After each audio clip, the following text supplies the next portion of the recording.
Welcome to the Top Order podcast. It's our daily wrap-up show. We're going to talk about the 30th match of this tournament, Sri Lanka, Afghanistan. We're going to cover great credit for the Afghani boys who are marching up this World Cup table. We'll also talk a little bit of tournament news and views. I know Lippy's keen to give me grief about England to hide his All Black shame, but that's all coming up on the Top Order podcast. Stay tuned. Well, boys, jokes aside, we are really approaching the business end of this tournament, aren't we? 30 games in now to the tournament.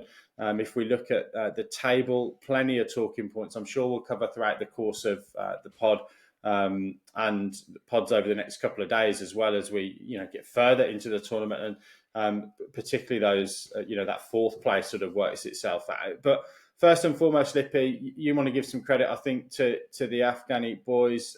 A fantastic and clinical chase against Sri Lanka in this match 30 in Pune. But yeah, what caught your eye?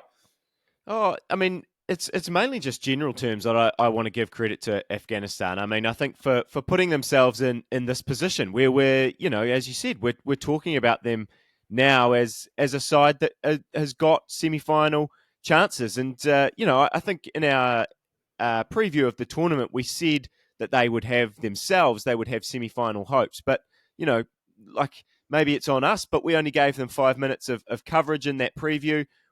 Before this tournament, they'd won one World Cup game. So it's not like, I don't think we were alone in thinking, okay, this is a side that, probably might, now their cricket is at the point where they'll probably give a pretty good account of themselves, but I don't think they'll be in the mix here. And, maybe partly some of this is on some of the other teams who haven't quite been at their best. But I think massive, massive credit needs to go to Afghanistan, who appear to be loving every single minute of this World Cup. They're doing rounds of the ground after their games. And, I think that they just really now might be looking back at some of those earlier games and thinking, gee, Bangladesh, that first game, we didn't give a good account of ourselves. And now on paper, they've been playing much better than Bangladesh for the remainder of this tournament. They'll look back at the New Zealand game and sort of think, gee, we missed a few chances there. We dropped a lot of catches. And yeah, I just think they deserve a huge amount of credit for the way they're playing. And we'll get into the little bits and pieces of the way they went about this game. But yeah, very, very impressive. And with 3 games to go for them, they're right in the mix. And if they perform well again, then they're a semi-final chance. And Baldy, I know you've got some the thing that we all dread on the Slack channel, some pre-prepared remarks. But Afghanistan very well coached at this tournament. Former England batter Jonathan Trott going about his business in the dugout. But I guess before we move on to your remarks, I think pleasing for me, we talked in that preview show about the threat that their spinners would probably cause throughout the tournament. We probably didn't really talk too much about their seaming, but Fazal Haq Faruqi taking down the player of the match award with Forfa. And I guess just your thoughts on if they can add, a couple of seamers to their already vaunted spin attack, their batters doing the business. They look as if they, really could develop as a side on this world stage relatively quickly after this World Cup. Oh, you're absolutely right, Adam. You've seen into the crystal ball of my prepared remarks. Morning, listeners and viewers to the Top Order pod. Your worst nightmares are realised. I've come on the show. I've interrupted the normal scheduling of what would have been a brilliant show from Stu and Binksy to deliver some prepared remarks. This is a fantastic day for world cricket, and I'm so excited that Afghanistan have got up against Sri Lanka in this game. In our little corner of the global village, there's a really passionate Sri Lankan community, and my heart and feelings go out to them for this loss against Afghanistan because they'll be feeling it very keenly. But this is a tremendous day for world cricket. We wouldn't have seen this performance from Afghanistan, 3-3 so far, 2/3 of the way through the group stage, had it not been for the format of this tournament. Had we played in pool stages, we would have seen maybe Afghanistan win one game and add one to their existing tally of one World Cup win, as Stu mentioned. But we wouldn't have seen this almost fairy tale-like journey from Afghanistan so far. They've won 2 games on the trot now. They've won 3 out of 4. They've beaten semi-final aspirationists England and Pakistan. They've beaten Sri Lanka, who made the Asia Cup final not that long ago before the tournament started. They've won 3 games out of 6, probably more, I would say 2 more than anyone outside of the Afghanistan cricket community would have given them credit for as far as games won in this World Cup. They have been outstanding. And this is a real shot in the arm for the development of associate nations cricket and the development of cricket in general. A lot's been said about the dominance of the big 3, Australia, India, and England, in terms of funding received in world cricket for grassroots and development of the game, promotion of the game.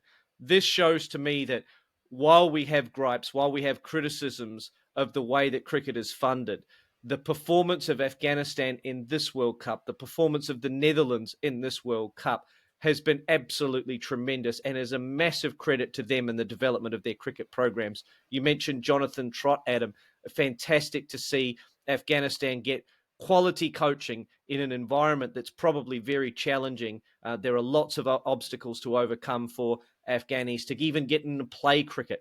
We know from personal experience playing with an Afghanistan immigrant to New Zealand how challenging it is to just get cricket in that country. So I just wanted to come on the pod, interrupt your regular flow, and give some absolute praise for this Afghanistan squad, players and coaches alike, because they have been absolutely tremendous in this World Cup. They've exceeded all of our expectations, and they deserve so much credit for the way that they've performed and, as you say, behaved as a team. And they're enjoying it, I think, just as much as the New Zealand team enjoyed it in 2015 when they had the time of their lives. Yeah, absolutely, Baldy. Here. When we look, I guess, at the results of all of that, the table, look, it's still got obviously a long way to play out, but Afghanistan play the Netherlands next, and then they've got Australia and South Africa. So not an easy run-in. South Africa, obviously, in pretty good form, just off the pace in second in that table. But there's a pretty decent chance that, from a points perspective, they could be going into that game against Australia with a real opportunity for an upset and to make the semi-finals, perhaps at the expense of Australia, if they can beat the Netherlands and then turn Australia over. Chances of that, Stu, from what you've seen throughout the course of the tournament?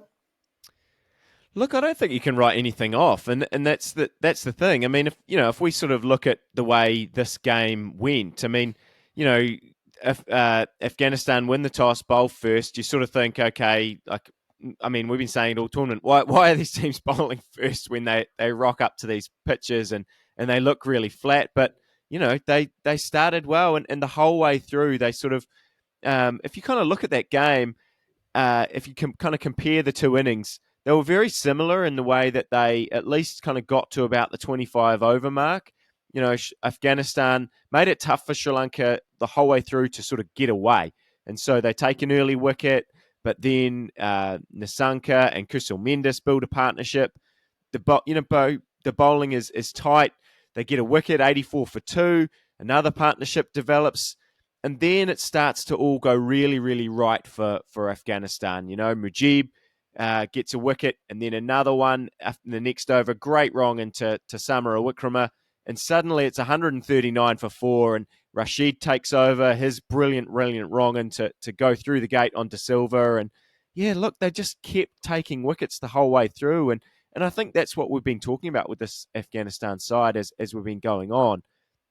They've been able to bowl really well. You mentioned it before. Their spinners have been superb with Mujib and Rashid. I guess we kind of expected that with their quality throughout.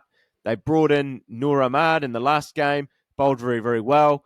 But then they make the change. They go, okay, we've got to bring another seamer back, bring back Faruqi, and it pays off hugely. He takes that early wicket and then comes back and finishes the job. So yeah, they did so many things right today. And even the way they went about the chase, they get in some trouble. Brilliant ball from Madhushankar to get Gurbaz, who's been one of their players that, again, someone we probably expected to perform in this World Cup, but someone who has actually delivered on this big stage. But they just go about their business. And Baldy, I don't know if you want to jump in here and talk about the clinical way that they went about that chase, because at the 25 over mark, scores are pretty much level in terms of where Sri Lanka was and where Afghanistan was. Yeah, absolutely. There'll be some harsh criticism, I think, come in for Sri Lanka from Sri Lankan fans and Sri Lankan media in general for lack of intent, lack of their ability to dominate this Afghanistan team. But this Afghanistan team, coached beautifully by Jonathan Trott in this game, to just hang in there, chip away with the ball, and then with the bat, you have a look at the difference between the two sides. It's in the partnerships.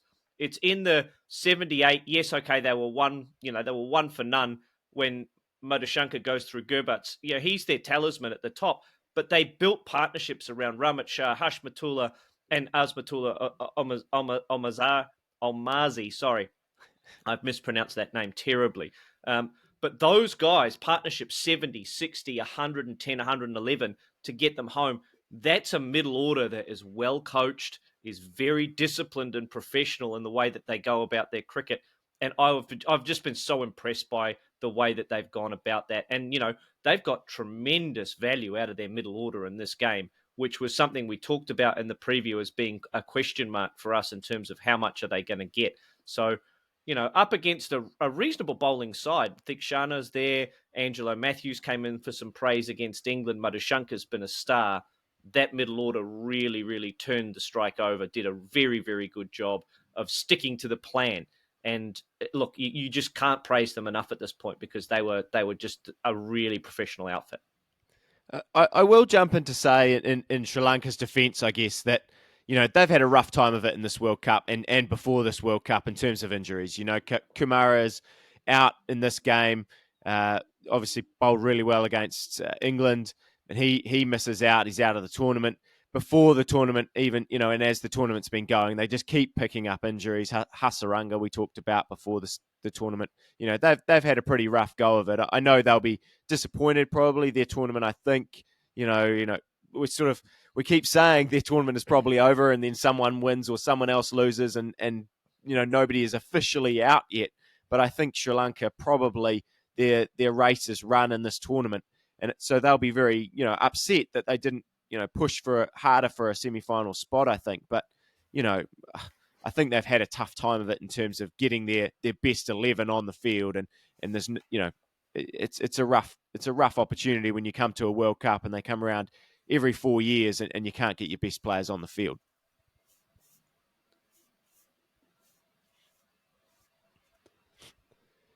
Shall we move now to, is there anything else anyone wants to add on this game? I do have a few different little things. One about the Champions Trophy, and I wouldn't mind getting Binksy's thoughts on England. Not anything to stick the knife in, but just mainly because I'm confused. But anything else to add on this game? Not from me, other than, certainly makes that table just that little bit more interesting running into, the next 4 or 5 days. Okay, well, let's move to this Champions Trophy situation, because Baldy talked before, about the development of cricket and all of those kind of things, and how it's a lot of positives in terms of, building from the bottom, building some teams and really seeing the growth of, the Netherlands and Afghanistan in this. We see, I think it was announced yesterday or the day before, Champions League or Champions Trophy qualification is going to be the top 7 sides in this tournament, plus Pakistan, for the 2025 Champions Trophy. And I think the biggest thing that stands out to me about that, we've always known the Champions Trophy is only 8 sides. That's kind of fine. That's I don't even know where we sort of rank the Champions Trophy in terms of an ICC event anymore. There's sort of all these different events now. But I don't think there's been a lot of talk in this World Cup around the future of one-day cricket. And I don't think it inspires a lot of confidence in one-day cricket, or a lot of respect even for one-day cricket, that the ICC, in the middle of an event when nobody has a clue on how we're qualifying for this Champions Trophy, we're 30 games into it, and they say, oh yeah, by the way, if you finish in the top 7, then you qualify for this tournament. I just think it's kind of absolutely ridiculous that none of the Netherlands didn't know, none of these sides knew that was what was going on. And I think it's if we want to value the ODI game, what are we doing that a marquee tournament and you don't even know until the middle of the tournament that's actually going to decide how you get in? I mean, Baldy, I could see your face kind of screwing up. I mean, this is just madness, isn't it? Did we know about this in advance? No. Was this announced mid-tournament? Yeah, yesterday or the day before. Announced mid-tournament. Well, that's the conjecture, right? So I think that this will come out in full detail over the course of the next probably several days, and certainly in the aftermath of the tournament. But I think the ICC have said that this was actually confirmed back in 2021 when they looked at the longer term cycle. So look, I guess in business terms, it might just be one of those meetings where the team's meeting wasn't recorded. Nobody played it back. Nobody got the transcript, and nobody got the email with the agenda on. Look, I guess it'll come out whether that was actually information at that stage or a suggestion that would be the qualification system for the Champions Trophy in that board meeting back in 2021, or whether it was a suggestion and then it's kind of just got lost in the administrative ether somewhere. And to answer your question, Stu, and look, I'll probably prove myself wrong because you boys will probably come quick fire with the right answer. Who currently holds the Champions Trophy? No idea. Yeah. I have no idea. Couldn't tell you.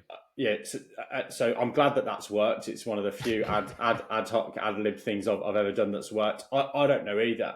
So to then say it's a marquee tournament, if three pretty genuine cricket fans don't know who holds the current mace or leather shoe or top hat or whatever the trophy is, it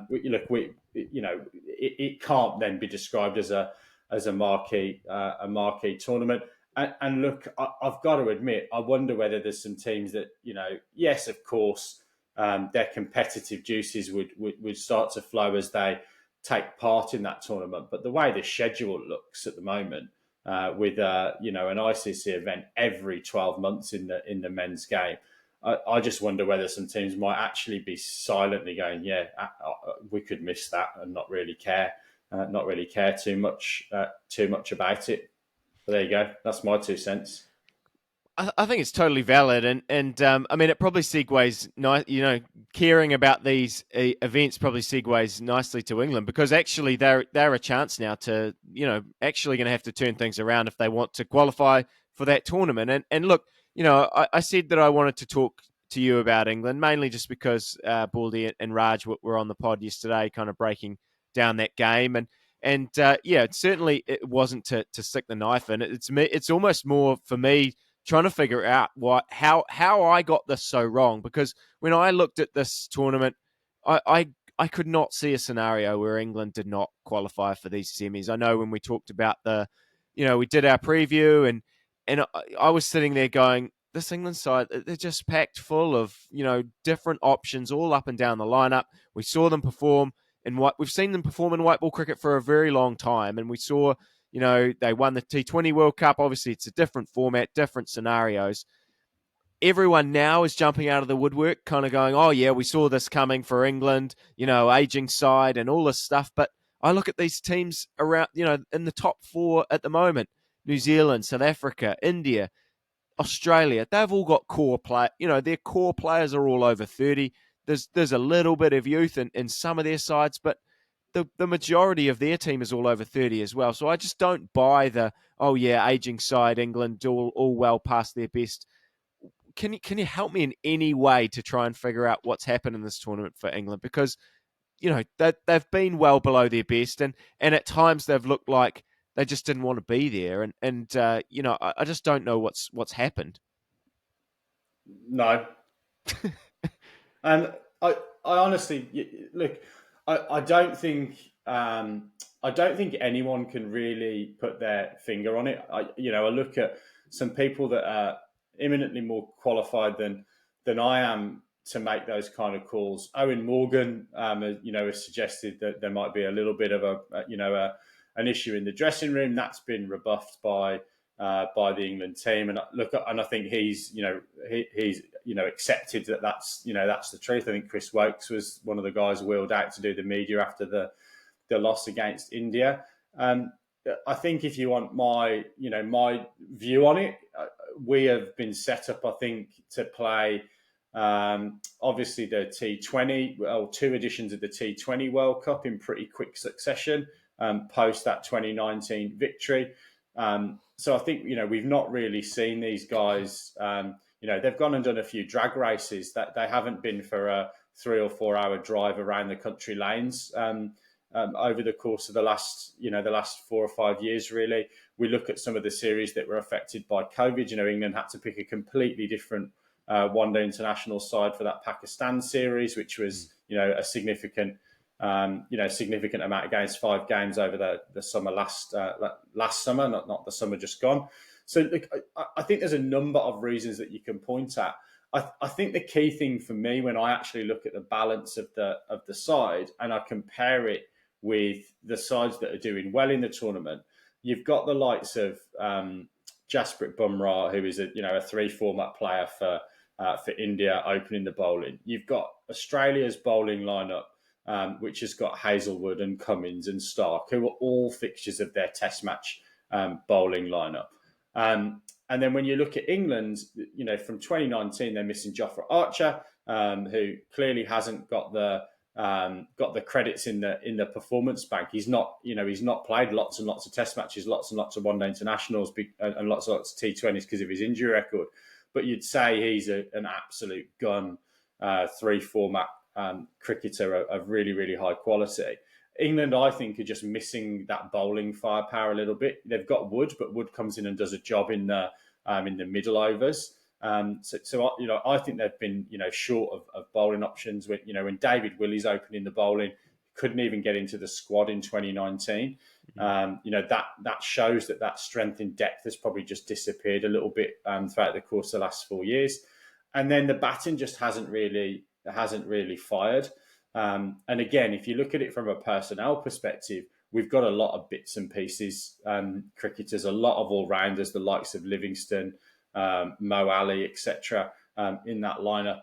Are we missing? And we were going to be missing Harry Brook as well from this side if the original selections that have carried through. So again, when you then compare that to some of the other teams that have got the likes of Virat Kohli, that have got the likes of Steve Smith and Marnus Labuschagne and Travis Head from their 3 format teams, I just wonder whether that sort of depth for the longer format of the game is what's missing in the balance of this squad.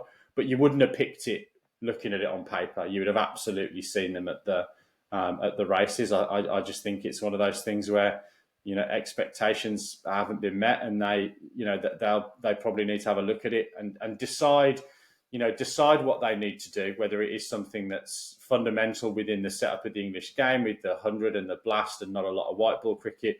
Again, I don't think that's the answer, because how many one-day games has Rohit Sharma played for his province, and who can even name his province that he would play for? So I think a lot of the commentary and the reasons are pretty ill-founded in the press. I think it's just a pretty shocking set of performances, all strung together on the biggest stage. It's fascinating I'm really tempted to go into it in more detail, but I know we all have to kind of go into work. But I think the point that I found really interesting out of that and kind of got me thinking was the fact that you mentioned that the all format stuff, because I think, when I, in my head, have been thinking about the way what the ODI game has been going, it's all been influenced, I think, a lot by T20 cricket. So you think all these T20 players are going to perform really well in ODI cricket, but actually, potentially, that's what, as you say, potentially, that's what England's kind of missed. These 3 format players, when some of England's better innings has been, they've really missed Joe Root and his kind of, anchoring that innings. And we've seen Virat Kohli and all these other players throughout the tournament who've done that really well for their respective teams and building those partnerships. So, yeah, I think it's a fascinating point, and, one we might pick up and look on when we go back later in this tournament and sort of review it in general.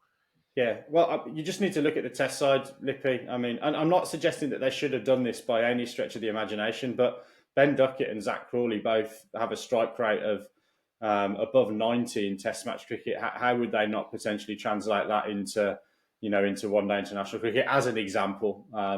So again, not saying that should have been what they did with the squads, but I think that there's a lot for the ECB to unpick after the tournament. And look, maybe they've got a couple of weeks where they can go and have an off-site strategy whilst the Champions Trophy's on, and they can even get some of the players there to input into that review as well, because they won't be required at the tournament. And Baldy, as just to finish us off, Pakistan, Bangladesh tonight.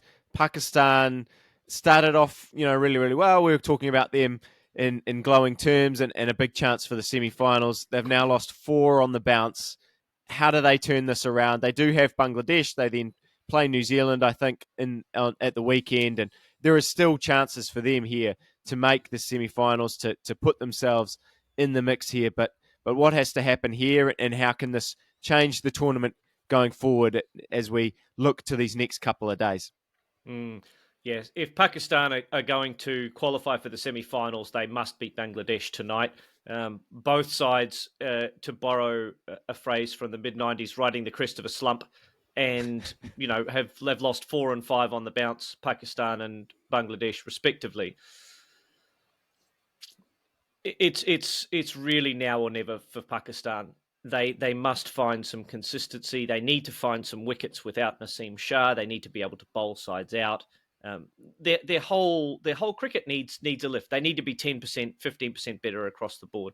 Bangladesh have had a very, very disappointing tournament by their own standards after that first half win against Afghanistan. They have dropped games against India, New Zealand, and South Africa in that slate of games. All of those teams are expected to make the semi-final. So it's not like they've been playing teams at the bottom of the table throughout that slate, but they did lose in their last up game to the Netherlands. So there's lots and lots of work for that proud Bangladeshi side to do, as Raj pointed out in the last pod that we did on their tournament so far. They need to get more out of their 5-6-7, or their 5-6-7 need to bat higher. We expect Shakib, Mahmudullah, etc. to score most of their runs, and they're batting at 5, 6, and 7. So they need more contributions from those guys, and other guys need to step up around them. So it's a case of both sides needing to lift for this game. I'm sure they will. But if Pakistan are going to be any chance of making the semi-finals, they need to start moving in this game, because then they've got New Zealand and England to finish off their slate of games, and they're going to need to win all of those games as well. Binksy, why don't you take us out here? You're very, very good at telling all the listeners what to do. Subscribe and where to find us. Take us away, and we'll all head off to work. No worries. Well, you've just done it for me, Lit, but thanks for listening to the Top Order podcast. We'll be back tomorrow, obviously, with match 31, as mentioned, that Bangladesh-Pakistan game. Please do recommend the podcast to a cricketing friend or family member. We're gaining a little bit of momentum through the course of this World Cup. Great to see so many comments on our social channels, YouTube particularly lighting up, and look specifically when there's a bit of Indian involvement in the match scheduled for that particular day. So please keep up your comments. We do read them all, even if we can't respond to them all, and build some of your suggestions into the content. If you do want to find out more about our back catalogue, and particularly our cricketing interviews with the likes of Shane Bond and Graham Thorpe and Mike Hussey, to name but 3, please do look at the toporderpodcast.com, where you'll find ways to get involved with primarily audio podcasts back in the day, and then on our YouTube channel, the Top Order Podcast, for more recent video content. Not that it's always great to look at us, particularly at 7 o'clock in a New Zealand morning, but it is good morning and good bless from us all here in Auckland. We'll see you on tomorrow's show. See you later.